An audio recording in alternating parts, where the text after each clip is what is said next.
Hi friends, welcome to our channel. ఈరోజు మనం 2020లో Hindi language లో రిలీజ్ అయినటువంటి ఒక crime action comedy web series స్టోరీని డిస్కస్ చేద్దాం. అదే ఏ simple murder. Now let's start our video.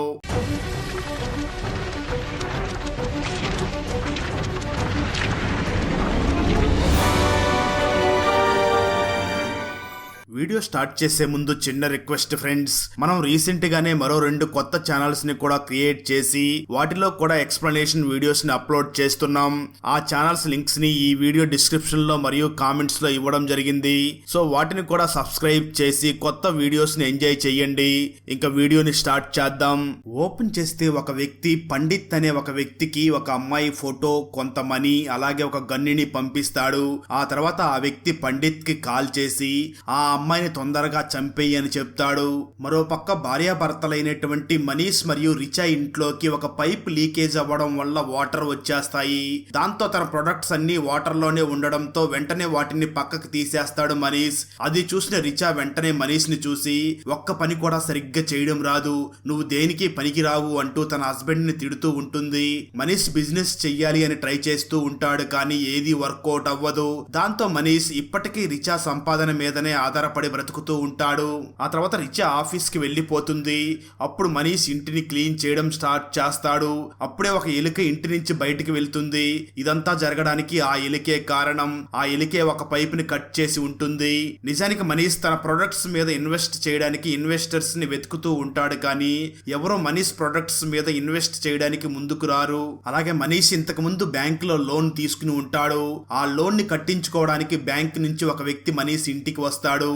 అయితే మనీష్ దగ్గర లోన్ కట్టడానికి మనీ ఉండవు కాబట్టి ఆ బ్యాంక్ వ్యక్తిని చూసి, నేను లోన్ అమౌంట్ ని తర్వాత కడతాను అని రిక్వెస్ట్ చేస్తాడు. అయితే ఆ బ్యాంక్ మనిషి మాత్రం మనీష్ ని తిడుతూ ఉంటాడు. మరో పక్క ఒక పొలిటీషియన్ ఇంట్లో ఎలుకలు ఎక్కువగా ఉంటాయి. అందువల్ల ఒక వ్యక్తి ఆ పొలిటీషియన్ ఇంటికి ఎలుకలు పట్టుకోవడానికి వస్తాడు. సరిగ్గా టైం చూసుకుని ఆ ఎలుకల్ని పట్టే వ్యక్తి కిచెన్ లోకి వెళ్లి గ్యాస్ సిలిండర్ పైప్ ని కట్ చేస్తాడు. అదే సమయంలో ఆ ఇంటి బయట పొలిటీషియన్ మనవరాలు బయట కూర్చుని ఆడుకుంటూ ఉంటుంది. అప్పుడు ఆ ఎలుకలు పట్టే వ్యక్తి ఆ పాప దగ్గరికి వెళ్లి తనకి ఒక మ్యాచ్ బాక్స్ ఇచ్చి, ఇంట్లోకి వెళ్లి ఈ అగ్గిపెట్టితో ఆడుకో అని చెప్తాడు. ఆ తర్వాత ఆ అమ్మాయి అగ్గిపొల్లతో వెలిగించడం వల్ల ఆ గ్యాస్ లీకేజ్ వల్ల ఇల్లంతా పేలిపోయి ఆ ఇంట్లోని ఆ ఫ్యామిలీ మొత్తం చనిపోతుంది. అప్పుడే తెలిసేది ఏమిటి అంటే, ఈ ఎలుకలు పట్టుకోవడానికి వచ్చిన వ్యక్తి పేరు సంతోష్. నిజానికి అతను ఒక కాంట్రాక్ట్ కిల్లర్. ఆ సంతోష్ తన మనసులో, ఇదే నా ఆఖరి కాంట్రాక్ట్, ఇకపై నేను ఏ మనుషుల్ని చంపకూడదు అని అనుకుంటూ ఉంటాడు. మరో పక్క రిచా నయే రిస్టైన్ అనే ఒక కంపెనీలో జాబ్ చేస్తూ ఉంటుంది. ఆ కంపెనీ ఓనర్ పేరు రాహుల్. అలాగే రిచా మరియు రాహుల్ మధ్య ఎఫ్ఐఆర్ నడుస్తూ ఉంటుంది. ఎందుకంటే రాహుల్ దగ్గర కంపెనీ ఉంది, అలాగే తన దగ్గర చాలా మనీ ఉంటుంది కాబట్టి రిచా రాహుల్ తో ఎఫ్ఐఆర్ పెట్టుకుని ఉంటుంది. కానీ ఇక్కడ ట్విస్ట్ ఏమిటి అంటే, నిజానికి రాహుల్ ఇంకొక అమ్మాయిని లవ్ చేస్తూ ఉంటాడు. మరో పక్క మనీష్ మందు తాగడానికి తను ఎప్పుడు రెగ్యులర్ గా వెళ్లే బారుకే వెళ్తాడు. ఆ బార్ లో ఒక వెయిటర్ ఉంటాడు, అతని పేరు శంకర్. ఆ బార్ కి ఎవరు వెళ్ళినా వాళ్ళకి శంకర్ తన గురించి ఒక పెద్ద డైలాగ్నే చెప్తూ ఉంటాడు. నేను 17 సంవత్సరాల క్రితం ఇంత దూరం డబ్బులు సంపాదించడం కోసమే ఇక్కడికి వచ్చాను. సంవత్సరానికి 2 సార్లు మాత్రమే ఇంటికి వెళ్తున్నాను. నా పిల్లలు బాగా చదువుకోవాలి, నేను ఎక్కువగా మాట్లాడను. ఇక్కడికి తాగడానికి వచ్చిన మేడం వాళ్ళు నాకు 2000 రూపాయలని టిప్ గా ఇచ్చారు అంటూ ఆ వెయిటర్ శంకర్ మనీష్ కి చెప్తూ ఉంటాడు. అప్పుడే మనీష్ టీవీ న్యూస్ లో రీసెంట్ గా ఒక పొలిటీషియన్ చనిపోయాడు, అందుకే ప్రాణ్ దవాస్ అనే ఒక వ్యక్తికి పార్టీ టికెట్ ఇవ్వబోతుంది అనే న్యూస్ ని వింటాడు. సరిగ్గా అదే సమయంలో మనీష్ కి ఒక ఇన్వెస్టర్ కాల్ చేసి, నేను నీ ప్రొడక్ట్స్ కి అమౌంట్ ని ఇన్వెస్ట్ చేయాలనుకుంటున్నాను అని చెప్తాడు. ఆ మాటలు విన్న మనీష్ బాగా టిప్ టాప్ గా రెడీ అయ్యి ఆ ఇన్వెస్టర్ దగ్గరికి వెళ్తాడు. ఆ తర్వాత మనీష్ ఆకాశ్ అనే ఇన్వెస్టర్ దగ్గరికి వెళుతూ ఉంటాడు. సరిగ్గా అదే సమయంలో ఒక ఎలుక వచ్చి ఆ ఇన్వెస్టర్స్ పేరు ఉన్న నేమింగ్ బోర్డ్ ని కింద పడేలాగా చేసేస్తుంది. దాంతో ఆ నేమింగ్ బోర్డు కింద పడిపోతుంది. ఆ తర్వాత ఆ షాప్ ఓనర్ ఆ బోర్డు ని పక్కన పెడతాడు. అప్పుడే అక్కడికి మనీష్ ఇన్వెస్టర్ ని వెతుక్కుంటూ వచ్చి అక్కడ బోర్డు లేకపోవడంతో వెంటనే రాంగ్ బిల్డింగ్ లోకి వెళ్తాడు. అక్కడ చాలా మంది టెలికాలర్స్ స్కామ్ చేయడానికి పని చేస్తూ ఉంటారు. ఆ ఆఫీస్ లోనే పండిత్ కూడా ఉంటాడు. ఆ సమయంలో పండిత్ ఎవరితోనో ఫోన్ లో మాట్లాడుతూ ఉంటాడు. మనీష్ పండిత్ దగ్గరికి వెళ్ళగానే పండిత్ మనీష్ ని ఏమీ అడగకుండా వెంటనే ఒక 5 లక్షల రూపాయలు, ఒక గన్నుని, అలాగే ఈ సిరీస్ స్టార్టింగ్ లో ఒక అమ్మాయి ఫోటోని చూపించారు కదా, ఆ అమ్మాయి ఫోటోనే మనీష్ కి చూపించి రేపు ఈ అమ్మాయి బయటికి వస్తుంది, నువ్వు అక్కడ ఆ అమ్మాయిని చంపేయాలి అని చెప్తాడు. ఇదంతా విన్న మనీష్ తన గురించి పండిత్ కి చెప్పబోతూ ఉండగా అప్పుడు కూడా పండిత్ మనీష్ మాటలు వినకుండా మనీష్ ని చూసి, ఒకవేళ నేను తర్వాత ఎప్పుడైనా ఎక్కడైనా కనిపిస్తే నేను ఎవరో తెలియనట్లుగానే బిహేవ్ చెయ్యి, నువ్వు నీ పని పూర్తి చేస్తే మన ఇద్దరి మధ్య డీల్ కూడా పూర్తయిపోతుంది, ఆ తర్వాత నీకు నాకు ఎటువంటి సంబంధం లేదు అని చెప్తాడు. అప్పుడే పండిత్ మనుషులు ఎవరో ఒక అబ్బాయిని బాగా రక్తం వచ్చేలాగా కొట్టి అక్కడికి తీసుకుని వస్తారు. ఎందుకంటే నిజానికి ఆ అబ్బాయి పండిత్ మనీని దొంగలించి ఉంటాడు, అందుకే వాళ్ళు అతన్ని బాగా కొట్టి తీసుకుని వస్తారు. అప్పుడు పండిత్ మనీష్ ఎదురుగానే ఆ అబ్బాయిని గన్నుతో కాల్చి చంపేస్తాడు. ఇదంతా చూసిన మనీష్ చాలా భయపడిపోయి సైలెంట్ గా అక్కడి నుంచి వెళ్లిపోతాడు. మరోపక్క ఆ పండిత్ చూపించిన ఫోటోలోని అమ్మాయి తన కర్లీ హెయిర్ ని స్ట్రైట్ గా చేసుకుంటూ ఉంటుంది. ఆ అమ్మాయి పేరు ప్రియా బాయ్ ఫ్రెండ్ పేరు ఉస్మాన్. వీళ్ళిద్దరూ వాళ్ళ ఇంటి నుంచి పారిపోయి వచ్చి ఉంటారు. ఆ అమ్మాయిని చంపమనే సుఫారీ పండిత్ కి ఇచ్చి ఉంటారు. పండిత్ నుంచి మనీష్ డైరెక్ట్ గా తన రెగ్యులర్ గా వెళ్లే బారుకి వెళ్లి తన స్టామినాకి మించి ఫుల్ గా తాగుతూ ఒక చిల్లీ చికెన్ ని కూడా ఆర్డర్ చేస్తాడు. అప్పుడు మనీష్ ని ఒక వ్యక్తి గమనిస్తూ ఉంటాడు.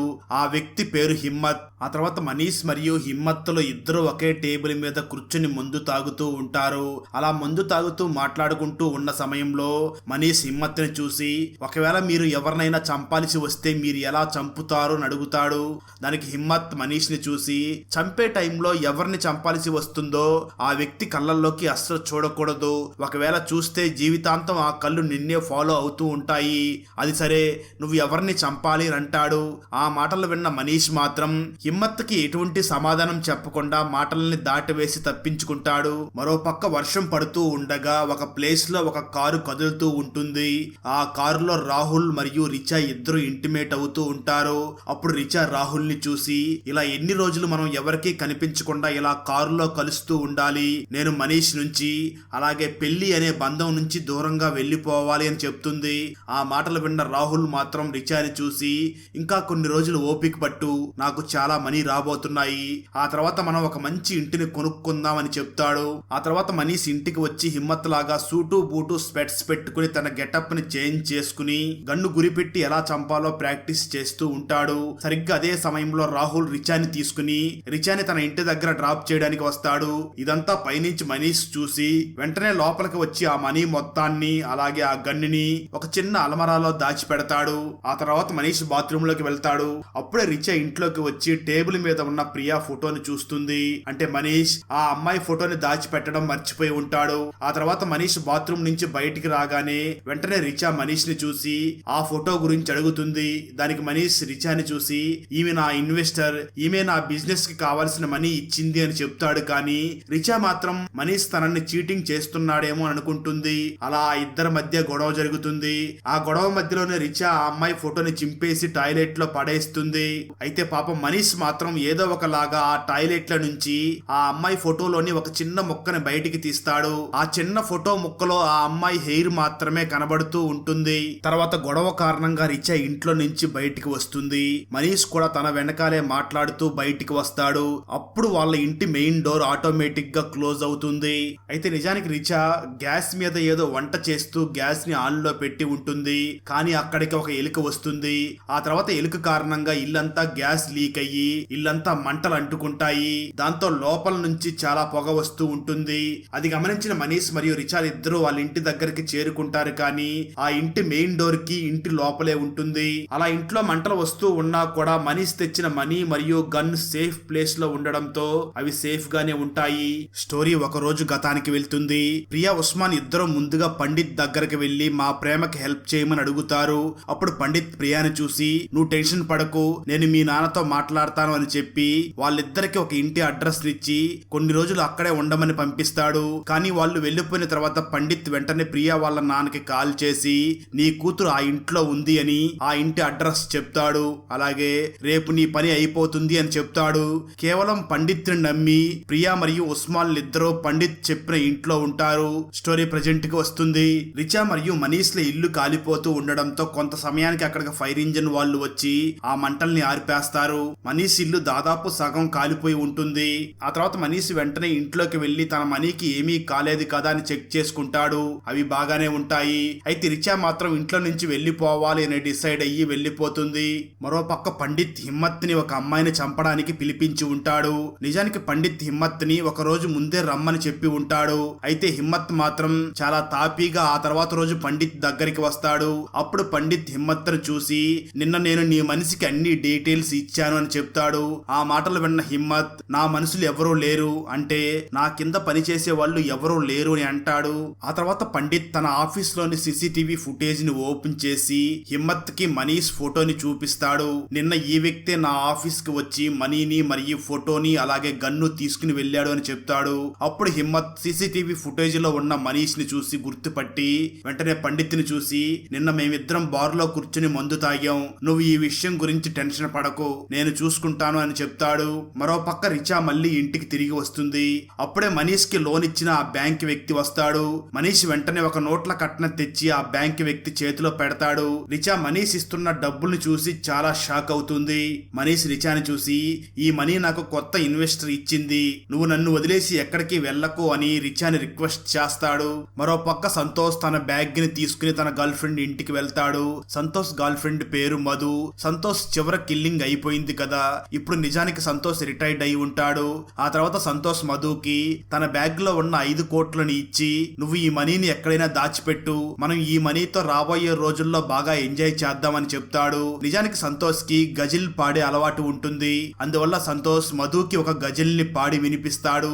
గజిల్ అంటే ఐడియా ఉంది కదా, సింపుల్ గా చెప్పాలంటే ఉర్దూలో ఒక కవిత లాంటిది. స్త్రీని కానీ లేదా ఎవరినైనా వర్ణించడానికి ఈ గజిల్ రూపంలో కవితల్ని చెప్తూ ఉంటారు. ఈ గజిల్ వినడానికి సౌండింగ్ చాలా బాగుంటుంది, కానీ ఉర్దూలో ఉండడం వల్ల నాకేమీ అర్థం కాదు.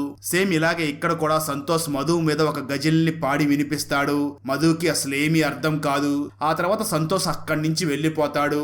సంతోష్ వెళ్లిపోయిన తర్వాత మధు వెంటనే తన బాయ్ ఫ్రెండ్ కి కాల్ చేస్తుంది. అంటే ఈమెకి కూడా మరొక బాయ్ ఫ్రెండ్ ఉంటాడు. మధు తన బాయ్ ఫ్రెండ్ కి కాల్ చేసి నా చేతికి మనీ వచ్చాయి, నువ్వు రెడీ అవ్వు అని చెప్తుంది. మరోపక్క పాపం మనీష్ యూట్యూబ్ ఓపెన్ చేసి గన్నుని ఎలా వాడాలో ఒక నిర్మానుష్యమైన ప్లేస్ కి వెళ్లి నేర్చుకుంటూ ఉంటాడు. హిమ్మత్ మనీష్ ని వెతుక్కుంటూ ఆ బారికి వెళ్తాడు. అక్కడ యాదృచ్ఛికంగా హిమ్మత్ శంకర్ ని పిలిచి మనీష్ గురించి అడుగుతాడు. అప్పుడు శంకర్ మనీష్ కి చెప్పినట్లుగానే ఒక పెద్ద డైలాగ్ ని చెప్తాడు. అసలే ఇరిటేట్ అయి ఉన్న హిమ్మత్ శంకర్ డైలాగ్ విని చాలా కోపంతో శంకర్ గోప గుయ్యమనిపిస్తాడు. దాంతో భయపడిపోయిన శంకర్ హిమ్మత్ కి మనీష్ ఉంటున్న కాలనీ పేరు చెప్తాడు. దాంతో హిమ్మత్ అక్కడి నుంచి వెళుతూ శంకర్ కి ఒక డాక్టర్ అడ్రస్ ఇచ్చి నువ్వు అక్కడికి వెళ్లి నీ చెవికి మంచి ట్రీట్మెంట్ చెయ్యించుకో అని అంటాడు. మరోపక్క మనీష్ ఆ అమ్మాయి ఫోటోలో ఉన్న అడ్రస్ ని గుర్తు పెట్టుకుని వెతుక్కుంటూ ఒక ఏరియాలోకి వెళ్తాడు. కానీ ఆ ఫోటో లేనందువల్ల అడ్రస్ కన్ఫ్యూజ్ అవుతాడు. అక్కడ 2 పెద్ద ఇల్లులు ఉంటాయి. ఆ రెండింటిని చూసిన మనీష్ కన్ఫ్యూజ్ అవుతాడు. ఆ ఫోటో వెనకాల ఏ అడ్రస్ ఉంది అని ఆలోచిస్తాడు. సరిగ్గా అదే సమయంలో ఒక ఇంటిలో నుంచి ప్రియా బాల్కనీలోకి వస్తుంది. మనీష్ దగ్గర ఆ అమ్మాయి ఫోటోలోని ఒక చిన్న ముక్క ఉంటుంది. అందులో హెయిర్ కనిపిస్తూ ఉంటుంది. ఆ ఫోటోలో కర్లీ హెయిర్ ఉంటాయి.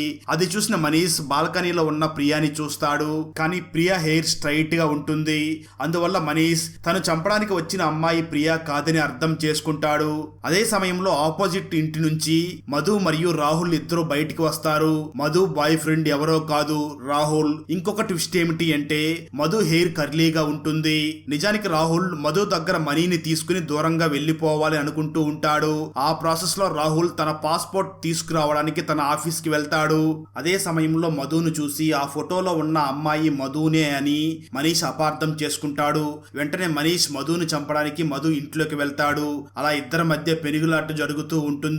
ఎందుకంటే మధుకి కొంచెం సెల్ఫ్ డిఫెన్స్ వచ్చి ఉంటుంది. మరోపక్క రాహుల్ తన పాస్పోర్ట్ ని తీసుకుని ఆఫీస్ నుంచి తిరిగి వస్తూ ఉండగా రిచా రాహుల్ ని చూసి తనని ఆపడానికి ట్రై చేస్తుంది. కానీ రాహుల్ రిచా చెప్పింది వినకుండా వస్తూ ఉంటాడు. అయితే ట్విస్ట్ ఏమిటి అంటే సరిగ్గా అదే సమయానికి రిచా దగ్గరికి ఆటోలో మనీష్ ఒక బ్యాగ్ తీసుకుని వస్తాడు.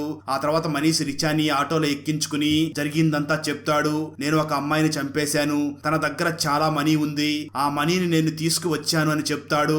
ఆ తర్వాత మనీష్ రిచా ఇద్దరు కూడా వాళ్ళ వాళ్ళ ఇంటికి వస్తారు. మనీష్ ఆ మనీ మొత్తాన్ని రిచా ఎదురుగా పెడతాడు. అప్పుడు మనీష్ రిచాని చూసి మనం వెంటనే ఈ దేశాన్ని వదిలిపెట్టి దూరంగా వెళ్లిపోదామని చెప్తాడు. దానికి రిచా మనీష్ ని చూసి ముందుగా నువ్వు ఆ గన్నిని నదిలో పడేసిరా, నేను అప్పటి వరకు ఈ మనీ మొత్తాన్ని ప్యాక్ చేస్తాను అని చెప్తుంది.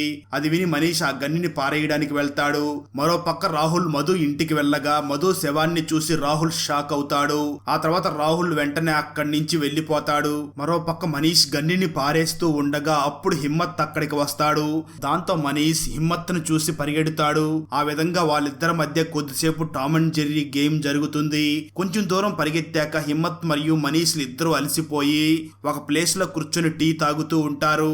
అప్పుడు మనీష్ తన స్టోరీని హిమ్మత్ కి చెప్తాడు. అలాగే హిమ్మత్ ను చూసి 5 లక్షల మనీ నా ఇంట్లోనే ఉంది, ఇంటికి రా, నేను నీకు ఆ మనీ ఇస్తాను, అలాగే గన్ను కూడా ఇస్తాను. అదే విధంగా నువ్వు ఆ అమ్మాయిని చంపవలసిన అవసరం కూడా లేదు, ఎందుకంటే నేను ఆ అమ్మాయిని చంపేశాను అని చెప్తాడు. ఆ తర్వాత హిమ్మత్ మరియు మనీష్ ఇద్దరు కలిసి మనీష్ ఇంటికి వస్తారు. అయితే ట్విస్ట్ ఏమిటి అంటే అక్కడ రిచా ఉండదు, అలాగే మనీ కూడా ఉండదు. అంటే రిచా ఆ మనీని తీసుకుని అక్కడి నుంచి పారిపోయి ఉంటుంది. దాంతో మనీష్ వెంటనే రిచాకి నార్మల్ కాల్ మరియు వాట్సాప్ కాల్ చేస్తాడు, కానీ ఏమీ ఉపయోగం ఉండదు. హిమ్మత్ మాత్రం మనీష్ ని చూసి నా మనీ నాకు ఇవ్వకపోతే నిన్ను నేను ముక్కలు ముక్కలుగా నరుకుతాను అని బెదిరిస్తాడు. అక్కడతో ఈ వెబ్ సిరీస్ లోని సెకండ్ ఎపిసోడ్ కూడా అయిపోతుంది. మనం కూడా ఈ ఫస్ట్ పార్ట్ వీడియోని ఇక్కడతో క్లోజ్ చేసి రిమైనింగ్ ఎపిసోడ్స్ ని పార్ట్ 2 మరియు పార్ట్ 3 లో ఎక్స్ప్లెయిన్ చేసుకుందాం. ఆ పార్ట్ 2 మరియు పార్ట్ 3 ఎక్స్ప్లెనేషన్ వీడియో లింక్స్ ని కూడా ఈ వీడియో డిస్క్రిప్షన్ లో మరియు కామెంట్స్ లో ఇస్తాను, మిస్ అవ్వకుండా చూడండి. వీడియో నచ్చినట్లయితే లైక్ చేసి ఒక చిన్న కామెంట్ చేస్తే మాకు నెక్స్ట్ వీడియో చేయడానికి ఎంకరేజింగ్ గా ఉంటుంది. అలాగే ఛానల్ ని సబ్స్క్రైబ్ చేసి పక్కనే ఉన్న బెల్ ఐకాన్ ని క్లిక్ చేసి సపోర్ట్ చేయండి. Thanks for watching. జై హింద్.